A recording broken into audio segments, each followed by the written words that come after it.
Então, nós convidamos a todos para que possamos, através do nosso pensamento, enxugar a velha exterior e permita que sejamos amparados pelos benfeitores sabidos que a vida guarda,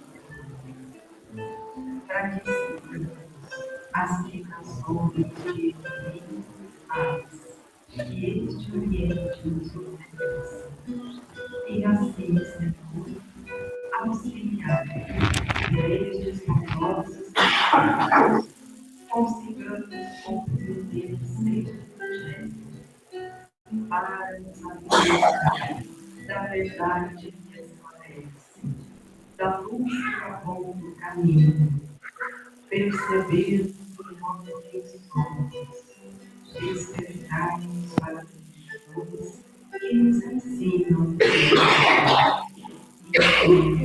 a cada dia mais seguros, mais fortes, consigamos enfrentar as nossas limitações e fragilidades, aprendermos a amar, superarmos os nossos limites e nos sentirmos confiantes e felizes, porque somos capazes de amar e sermos amados, de construir e caminhar para o destino desejado.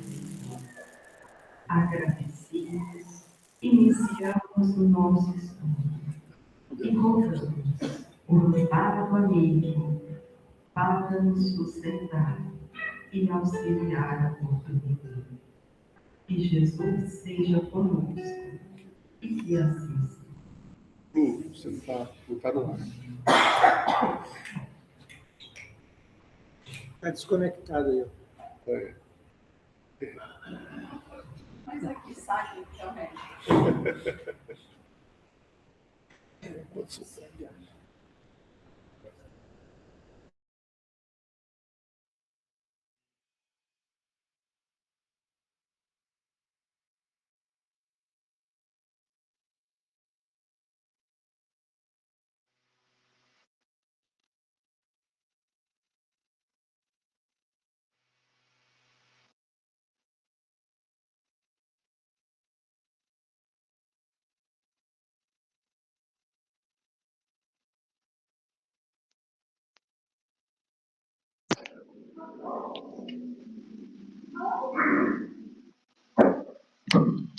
Voltou?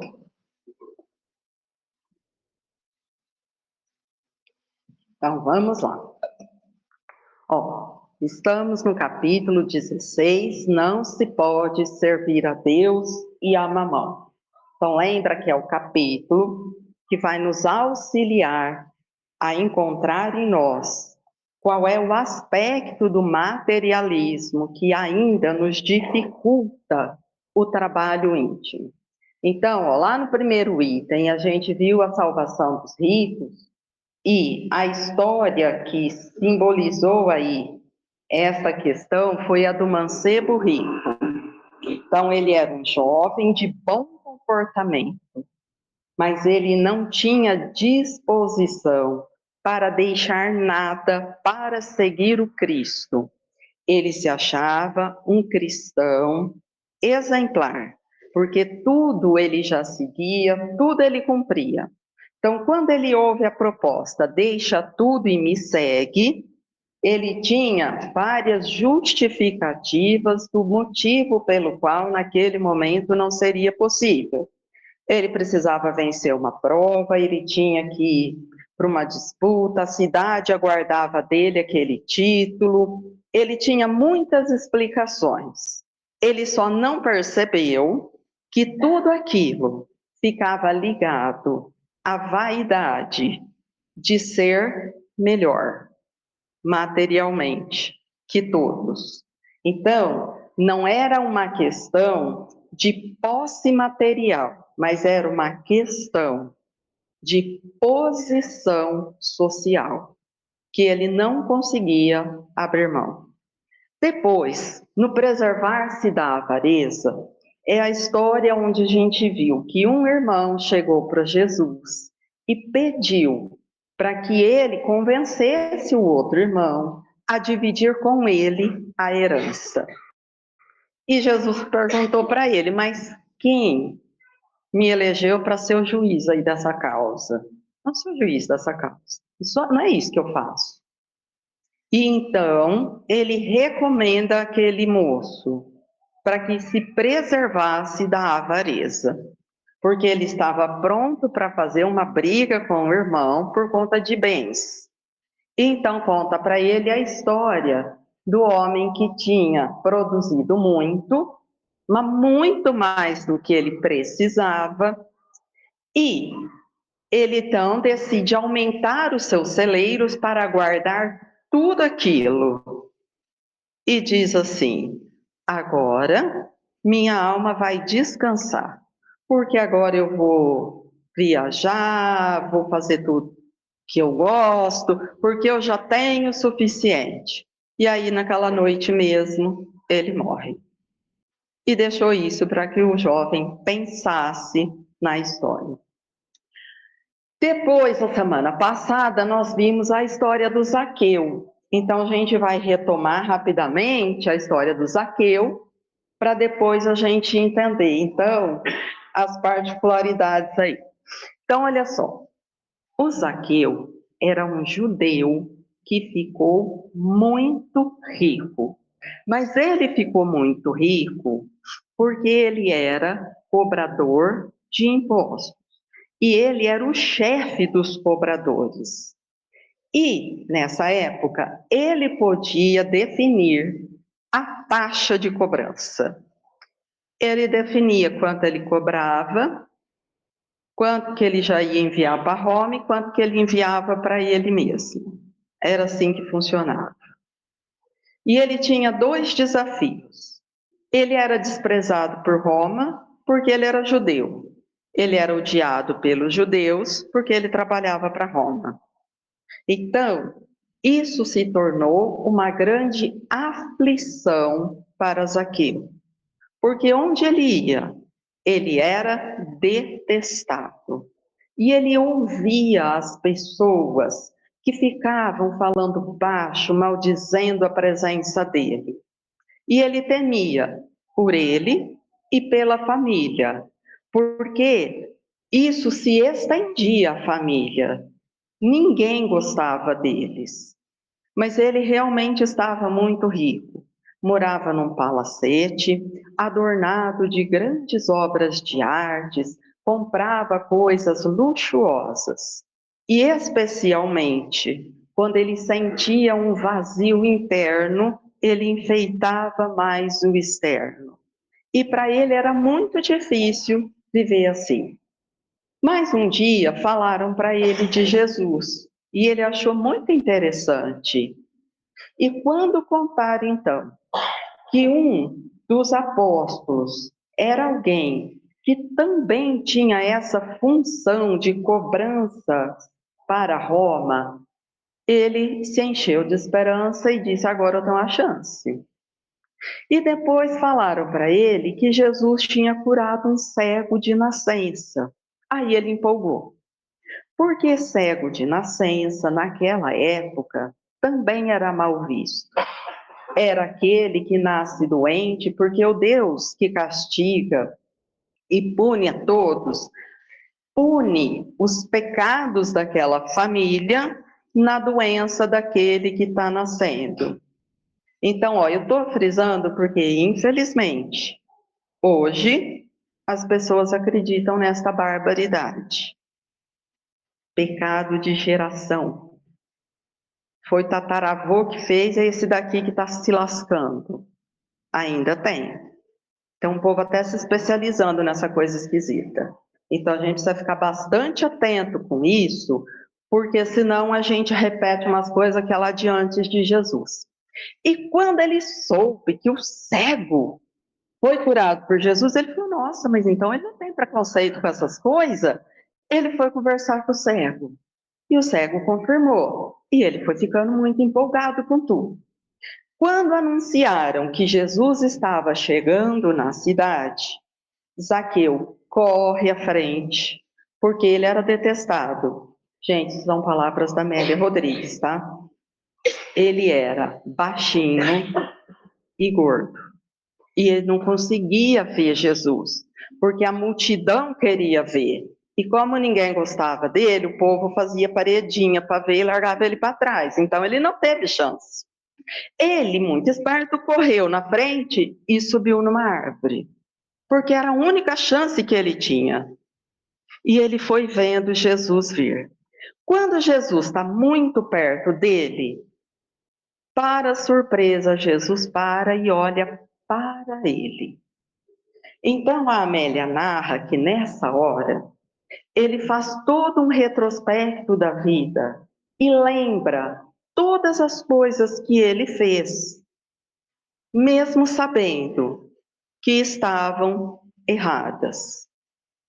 Mas Jesus olha e diz assim: Zaqueu, se apressa em descer, porque me convém hoje pernoitar na tua casa.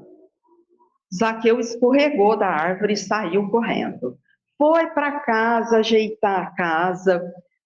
A Amélia ainda diz assim: ele tenta diminuir o luxo, guarda umas coisas, umas obras de arte mais cara, empurra para cá, ajeita para lá, para ficar assim menos suntuoso.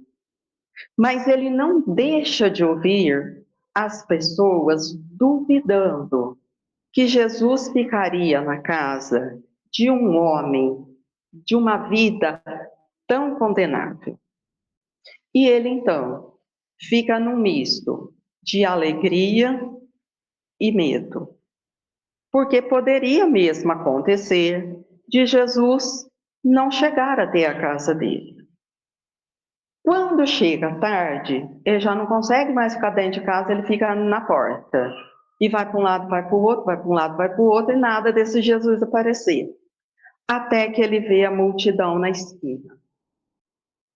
Ele começa a chorar de alegria. Mas quando a multidão vem chegando, e Jesus no meio da multidão, ele escuta de novo: duvido que o mestre entre nesta casa desse homem puro. Jamais ele entraria na casa desse homem. Ele começa a ficar apavorado, porque ele começa a perceber que a chance que ele tem de estar com Jesus poderia ser desfeita. E então, ele faz um movimento. Ele se antecipa e vai ao encontro de Jesus e diz: se eu lesei alguém, eu faço questão de acertar. E a quem eu tirei, eu vou devolver 4 vezes. E ele então anuncia a reparação de tudo que ele está propondo a fazer, entendendo que neste outro tempo ele havia se apropriado indevidamente do que era do outro. E há uma descrição que naquela época a lei dizia que quando alguém se apropriava do que é do outro, isso chama roubo, a pessoa precisava devolver a quantidade mais um quinto. E o Zaqueu, consciente do que ele fez, por quanto tempo ele fez, já se propõe a devolver 4 vezes. Porque ele queria mostrar que ele não via a hora de resolver tudo aquilo, porque ele entendeu que ele encontrou o caminho verdadeiro. Então, a nossa discussão é a seguinte, ó. A gente está vendo que em cada história O materialismo se apresentou de uma forma. E a nossa luta é entender em qual aspecto eu me identifico com o personagem. Então, para Amélia, o Zaqueu, apesar de todo o desvio feito, ela o considera muito rico em humildade. Porque tão logo ele percebeu o erro, ele não arrumou nenhuma justificativa. Ele faz o movimento de buscar o Cristo e assume tudo o que ele fez e já vem com uma proposta de reparação. Contrário do que a gente viu anteriormente nas outras histórias. E ele não faz isso em segredo. Todas as pessoas ali ouviram que ele estava afirmando o erro dele, mas também perceberam que ele tinha uma proposta séria de mudança. Então, a Amélia Rodrigues classifica o Zaqueu como rico em humildade. E talvez seja bastante importante nós avaliarmos para pensar se quando a gente identifica um equívoco, uma dificuldade, a gente já tem essa prontidão de assumir e mudar a rota. Responsabilizar, falar fui eu mesmo e já que eu errei sou eu que tenho que consertar. Ou se eu ainda estou lá no perfil do mancebo rico, que eu vou falar, então, eu errei, mas é que amanhã ou depois de amanhã, e se o fulano tivesse falado, não tivesse falado, e se tivesse acontecido, não tivesse acontecido, ó, eu vou arrumar uma justificativa que aponta para alguém que não sou eu. Como se eu dissesse, eu não tenho essa responsabilidade. Foi o caso do mancebo rico. Do outro, mas não deu nem um questionamento, porque ele chegou já para Jesus falando assim, ó, fala para o meu irmão que ele tem que ser diferente, não é para conversar comigo, ele é que tem que mudar, eu tô certo, errado é ele, é outra postura. Não é comigo, de jeito nenhum. Não tenho nem o que falar, porque eu estou muito certa. E o Zaqueu, que espontaneamente assume tudo. Então, isso é importante, porque olha só, um é rico, o outro tinha coisa para herdar, ou seja, tem dinheiro também, o Zaqueu também. Só que são posturas totalmente diferentes. Por isso eu preciso dessa percepção para entender como é que eu me relaciono com os bens materiais e conseguir definir para mim em que ponto eu me encontro. Porque senão eu vou ter a sensação que está tudo bem. Eu vou estar igual o segundo, mas não fui eu que errei. A culpa é do meu irmão, é ele que está fazendo confusão. Eu estou certa. E, na verdade, o que o meu irmão faz ou decide tem importância na vida dele. Mas o que eu sinto depende de como eu penso. E identificar como eu penso é importante para que depois eu possa conseguir perceber se eu estou ajustada com a lei de Deus. Ou se as coisas que eu quero, penso, faço, estão fora da lei de Deus. E toda vez que eu estiver fora da lei de Deus, eu sofro. Isso é a regra. Então, olha só, eu estou sofrendo, estou fora da lei. Não, ó, mas o outro é problema dele. Independente do que ele fez, que pode ser uma coisa absurda, o que me faz ficar nesse estado é o que eu penso e sinto sobre esse acontecimento. E se eu não identificar, eu posso passar a vida justificando uma coisa e sofrendo, porque não vai mudar aqui dentro. Então, como a Amélia trouxe a proposta, nós vamos tentar entender o que de fato pode ser a humildade. Por incrível que pareça, entender humildade é bastante difícil para nós, né? Porque a gente conhece pouco dela. Principalmente quando eu acho que eu conheço. Se você estiver no grupo que acha que conhece, não precisa se mexer. Esse é o primeiro sintoma que você não é.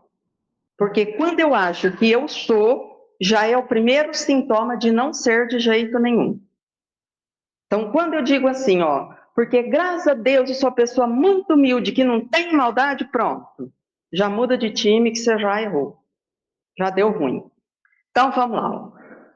Os conceitos que tomaram conta da cultura popular sobre o que seja humildade prejudicam em muito seu verdadeiro significado. Quando a gente fala assim, ó, então, vem a pessoa humilde aqui, eu estou falando do quê? Mas quem falou que pobre é humilde? Onde está escrito isso? Então, ó, a gente usa uma palavra para definir coisas que não são, e isso gera confusão. Ah, e era uma pessoa muito humilde? Gente, estou falando de pessoa pobre. Mas pobreza é uma coisa, humildade é outra. E eu preciso separar, porque senão eu não vou conseguir entender. Ó. Associa-se humildade com simplicidade, mas essa simplicidade aqui, porque o humilde ele é simples, mas é o simples que traz a leveza, é o simples sem complicação, aquela pessoa que aceita o que tem e vamos trabalhar assim. Essa simplicidade é aquela coisa do simplório, do simplista, que leu 2 textos e se acha doutor no assunto e quer ditar regras e normas. Não, porque eu sei, porque eu li. É onde você leu? Lá naquele texto do grupo da família que vem no WhatsApp. E aí eu já quero falar que aquilo é regra. E eu ignoro muitas vezes trabalho de pessoas que se dedicam com muita seriedade a um estudo por anos, buscando textos, teorias, analisando. Gente, e a pessoa vai falar assim, ó, elas não sabem, mas eu sei. E isso é bastante perigoso. Confundimos também com pobreza, atitudes discretas e inúmeras coisas parecidas com ser alguém apagado, que não se destaca, que se mantém no anonimato, que não se expressa e nem possui qualidades. Então, ó, aqui é tudo um perigo. Por quê? Parece, mas não vai dar para a gente ter essa certeza. Então, via de regra, eu não vou muito conseguir definir a pessoa humilde aqui de fora, porque agora a gente vai entrar no campo do sentimento. Mas eu consigo começar a investigar em mim e ter mais clareza de coisas que eu ainda faço, de coisas que eu não faço, coisas que eu seria capaz e não quero, e coisas que eu nem me esforço, não ligo. Porque aí eu vou mapeando em mim que hora que me falta essa humildade. Lá no Evangelho tem assim, ó, sem a humildade, apenas vos adornais de virtudes que não possuís, como se trouxesseis um vestuário para ocultar as deformidades do vosso corpo. Então, a polidez, o verniz social, podem me oferecer um jeito que parece ser, mas não necessariamente será. Isso, gente, eu acho tão difícil, porque se fosse fácil a gente já tinha aprendido.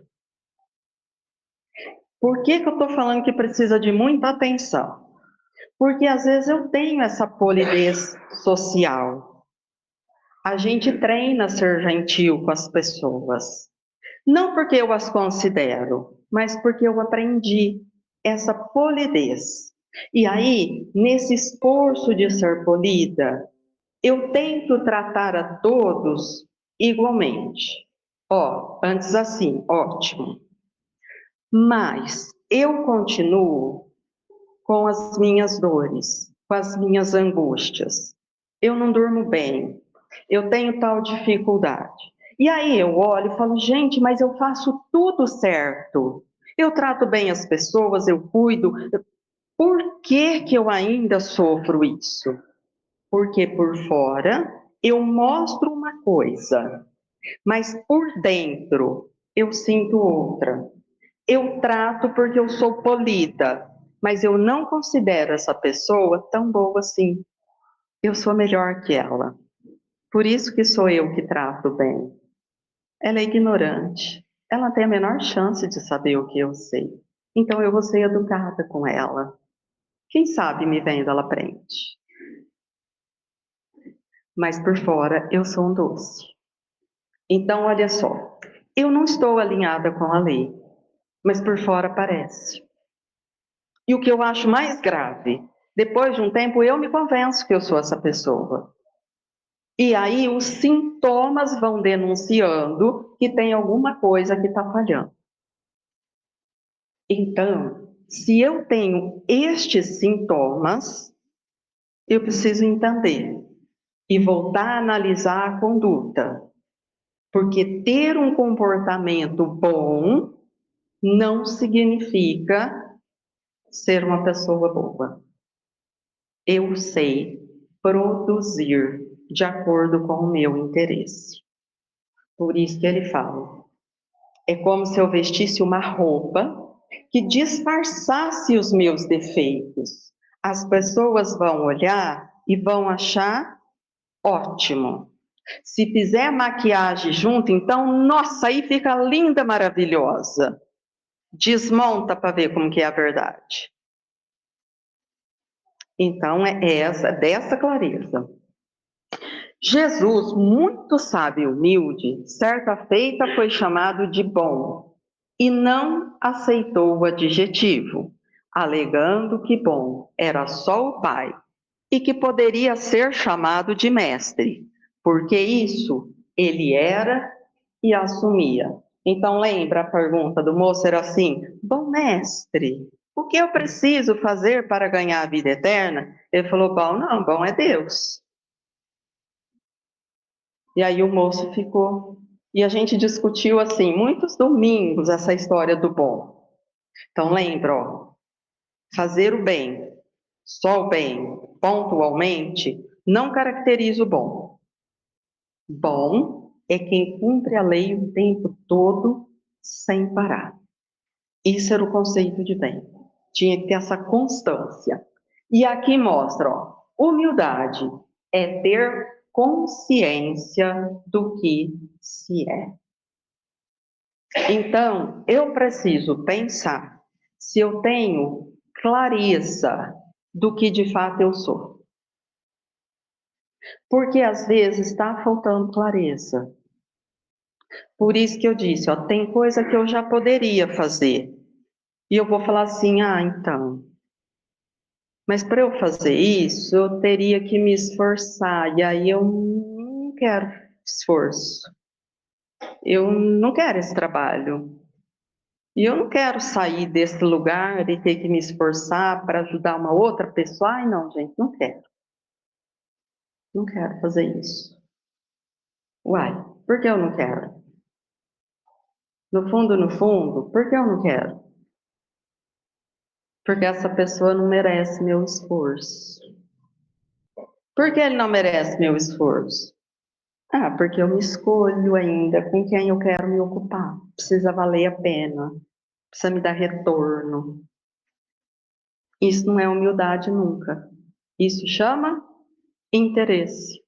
Então, ó, eu sei ser bom. Quando eu sou bom? Quando eu tenho um interesse.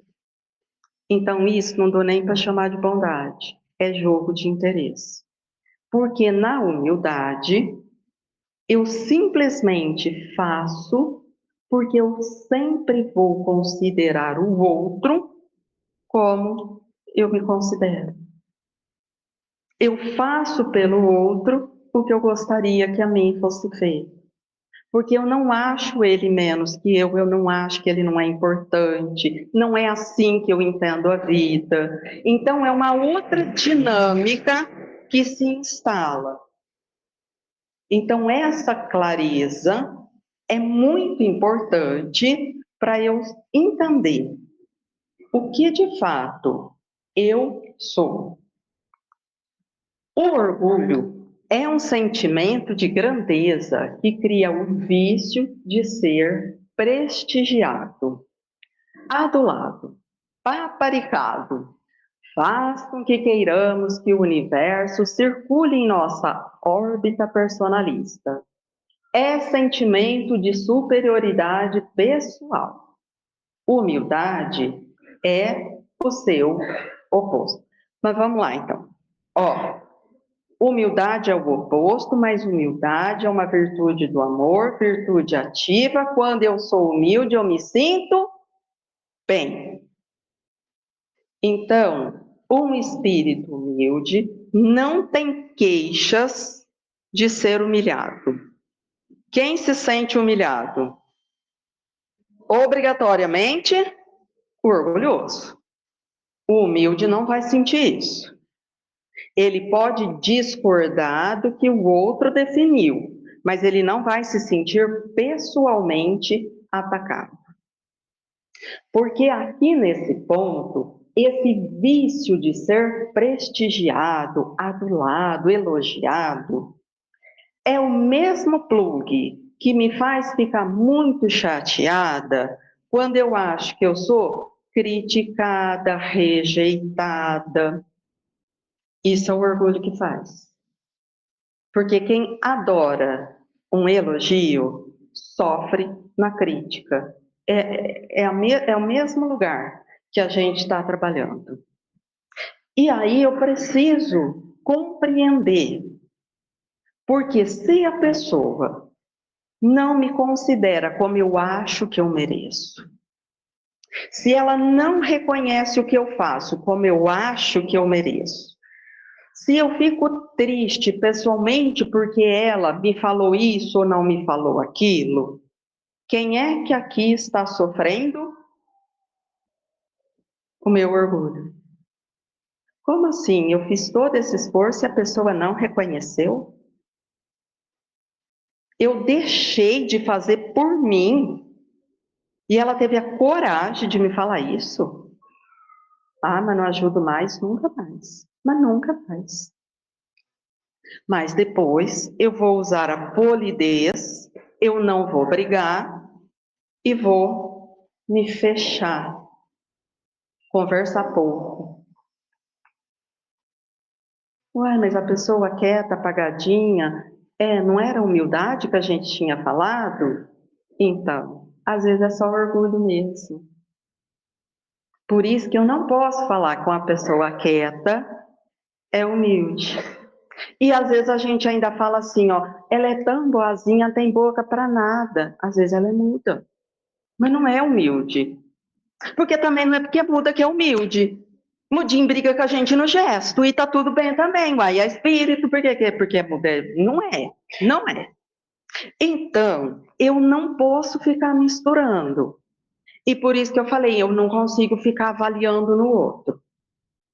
Então, eu preciso pegar essas informações para avaliar em mim.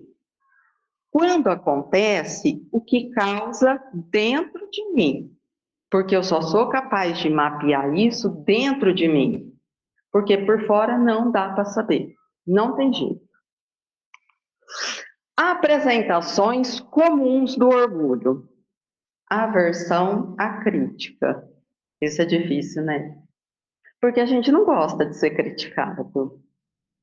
E não adianta nem a pessoa falar assim, ó, não, mas é construtiva. A gente fala, ai, para. Ai, construir para lá. Mas é verdade, a gente se incomoda. Então, eu preciso aprender. Ó, se está doendo, é meu orgulho. Só que eu não vou conseguir acertar todas.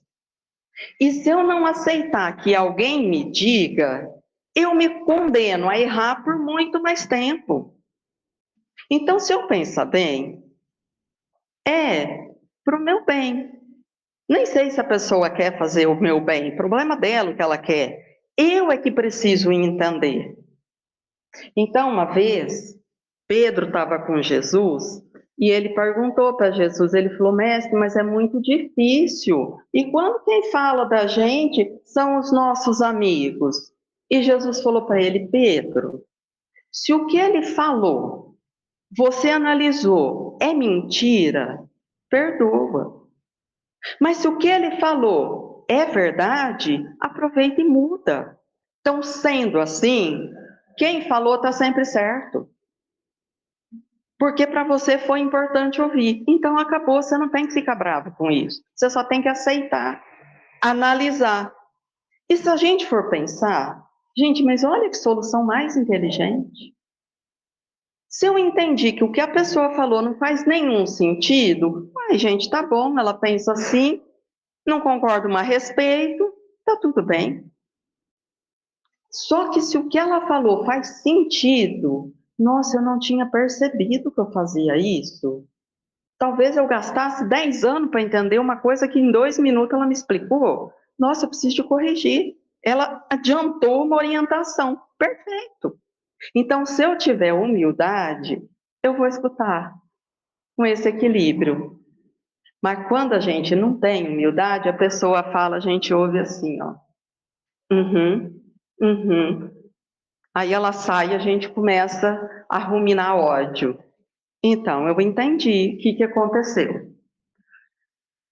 Mendicância de reverência. Nossa, esse é chato, né? Esse é chato. Ô, gente, isso aqui tá ficando grave. Outro dia me contaram que tem gente que conta quantas curtidas a postagem recebe em rede social. Nossa, mas aí é mendigar com a canequinha furada ainda, né?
Então, olha só.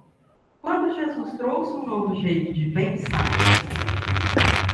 qual é o real motivo da crucificação? Quero decepcionar vocês, não, mas não foi para salvar nós que ele morreu, não, porque não tinha essa culpa. Tá? Isso daí é uma invenção.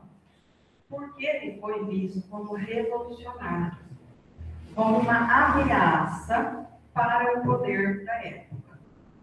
Acabaram com ele. Quando Kardec trouxe a doutrina espírita, cataram todos os livros, puseram na praça pública e botaram fogo. Por quê? Porque aquele jeito de pensar não interessava. Então a gente precisa ter muito cuidado, porque toda vez que chega uma mudança, a gente simplesmente rejeita, sem dar atenção, sem querer compreender a importância que aquilo representa. Como se o jeito que a gente vem fazendo fosse a melhor coisa possível. E isso é perigoso. Quando chegou a proposta, vamos libertar os escravos. Como é que foi a reação? Lógico, vocês estão cobertos de razão. Não podemos escravizar pessoas. Foi assim? Não. Eles foram perseguidos, eles eram vistos como rebeldes. Tentaram matar todos. Hoje a gente olha e fala assim, o povo que podia concordar com escravizar a pessoa. Então, olha como que a gente é difícil. Mas isso mudou? Não mudou. Vocês lembram quando chegou máquina para cortar cana? O alvoroço. Vai ficar todo mundo sem emprego. Gente, não ficou. As coisas precisam evoluir. As coisas precisam se ajustar. Só que antes de ouvir por que aquela proposta é importante, eu rejeito. Então eu faço isso em todos os setores. E isso fica muito perigoso. Por isso, a gente precisa aprender a ouvir. Ouvir a argumentação. Entender aquela lógica. Porque, caso contrário, a gente não se cura da revolta. Então, vocês preparem o coração. Porque não está longe o dia que essa história de falar que 60 anos é terceira idade. Isso vai ter que mudar. O povo vai gostar? Mas olha para o lado. Vocês conhecem algum velho de 60 anos? Não tem mais, gente. Essa lei foi feita lá atrás. Que legal. Mas lá tinha. Hoje a expectativa de vida aumentou, não tem velho de 60. Só que a hora que essa proposta vier, vai ter que vir de uma classe que a gente anda detestando, porque assim como isso aqui é uma classe que tem problema. Mas não é lá que tem problema. É no coração do homem que tem problema. A hora que essa lei mudar, vai ser uma revolta, todo mundo vai falar mal. Mas de uma coisa que já está ficando até imoral. Porque não tem mais sentido a pessoa de 60 anos precisar passar na frente de alguém na fila. Ela acabou de fazer na academia um levantamento com 50 quilos. E vai lá para a fila dos outros. Tenha dó. Entende? Então, a gente vai ficando, se a gente for pensar, nós vamos ficando pessoas ridículas. Por quê? Porque eu quero brigar, eu quero revelar, eu quero revoltar. Sem saber, ouvir e entender que o progresso está acontecendo. Que a gente tem que mudar de tempos em tempos e a lei do homem precisa ajustar com a lei de Deus. Porque se a gente fosse humilde e pacífico, nem precisava de tanta lei. A gente fazia de bom grado, mas a gente não faz. Então, essa compreensão, porque senão a gente se revolta por quê? Porque sim.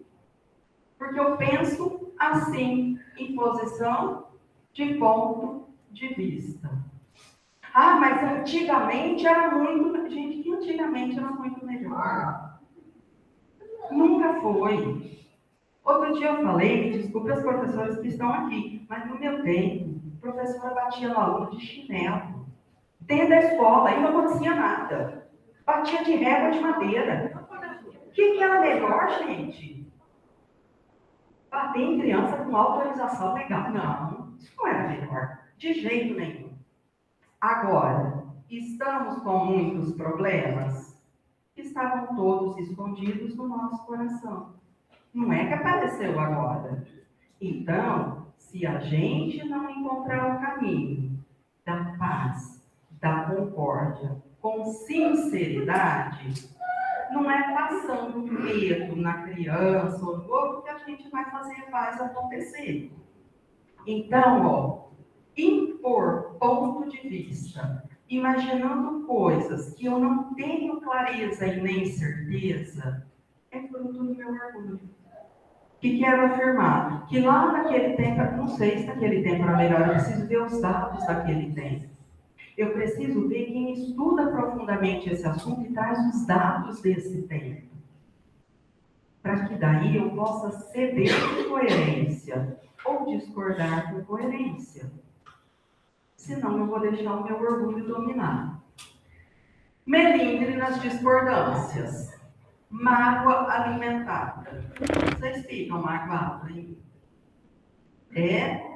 Entendi. Importância conferida ao nosso nome.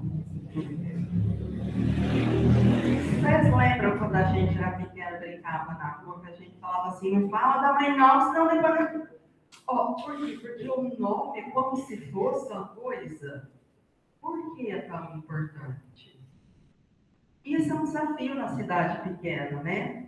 Porque dependendo do sobrenome, a gente faz questão de colocar o sobrenome para a pessoa entender de onde quer que eu sou. Então, mas por que isso é importante? Né? Que valor que é esse? Vício de elogio e reconhecimento. Ai, falsa modéstia. Então, na falsa modéstia, assim, ó. Ai, eu acho tão bonito, né? Ai, mas o Chico era bom, eu não sou boa. Não mesmo? Não mesmo. Igual ele, não. Mas seja boa no tanto que você pode. Porque eu preciso ter clareza. Quanto que eu posso ajudar? É nesse quanto que eu vou ajudar. Não dou conta de ajudar igual o Chico. Não dou conta de ajudar igual a irmã Dulce. Mas eu dou conta de fazer o pouco que eu posso. Só que nessa falsa modéstia, eu vou falar assim, ó, eles que são, porque eu não sou e nem vou fazer o pouco que eu posso fazer. Eu não sou, não vou nem fazer nada. Mas é como se, dizendo isso, eu tivesse sendo uma pessoa humilde para reconhecer... Não dá. Não dá. Não dá. Desculpa.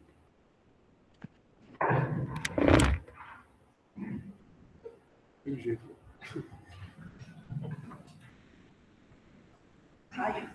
Nós estamos treinando a humildade. Vambora. A paciência. Que compõe a humildade.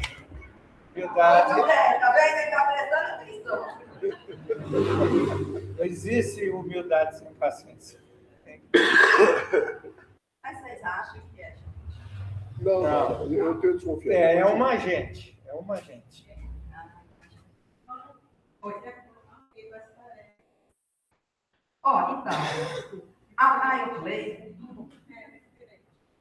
Então, quando a gente é muito apegado às coisas que a gente faz, também é orgulho que faz isso da gente. Tem gente que gosta de ser sobrecarregado, porque gosta de ser amigo. Eu faço, só eu esforço, só eu trabalho, só eu dou conta, né? É um discurso só. Mas eu faço um certo azedume. Então, porque o azedume que não me deixa aceitar a vida como ela é, também é do meu orgulho. Gente, timidez. Triste, né? Porque eu também não quero mostrar meus defeitos, então é melhor eu não falar nada. E nesse perfil aqui tem uma coisa que eu acho tão interessante. Você fala assim para a pessoa, vamos pintar aqui, ela fala, que cor? Ah, não sei. Aí você pinta de amarelo. Ela fala, eu não gostei. Mas por que você não falou a cor? Ah, foi você que escolheu, mas não ficou bom. Ou seja, ó, eu não vou me comprometer. Por quê? Porque se tiver crítica, é toda sua. Então, ó, não parece imediatamente, mas é. E as vítimas e os mártires de toda sorte que aparecem. Porque são coisas que a pessoa escolhe se colocar naquele lugar, naquele jeito, mas ela não está fazendo de bom coração. Ela faz, mas tem um ganho atrás disso. Ela se coloca naquela situação. A gente hoje está Hoje está bravo. Parar.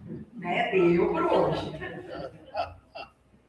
Então, ó, são situações, porque são muito comuns no nosso dia, para a gente pensar e perceber, ó, quais situações ainda existem em mim.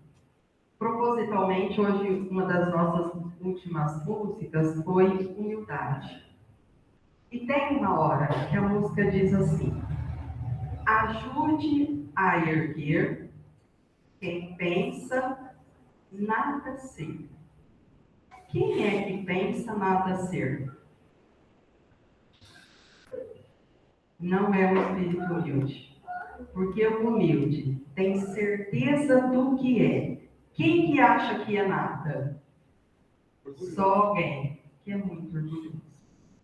Por que ele acha nada? Porque no polo oposto, ele quer absolutamente tudo. E aí ele se sente um nada.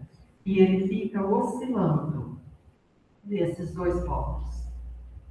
E é muito frequente ele se sentir nesse lugar do nada, da solidão, do abandono, da incapacidade. Por isso a música convida: ajude a erguer quem pensa nada ser. E a gente precisa olhar as nossas crises quando a gente tem esses momentos de se achar o abandonado, o que sofre mais. Por quê? É esse o grande sofrimento que o orgulho impõe. Por isso que eu falei, porque quando é a arrogância é fácil de ver. Na hora a gente identifica. Mas quando vem camuflado, misturado, a gente só vê o sofrimento, mas não entende que é para o orgulho que eu preciso buscar o remédio. E o sofrimento é muito grande. Então a gente vai tentar fazer algumas identificações para depois a gente continuar o nosso capítulo. Tudo bem, meu povo? Então semana que vem a gente continua.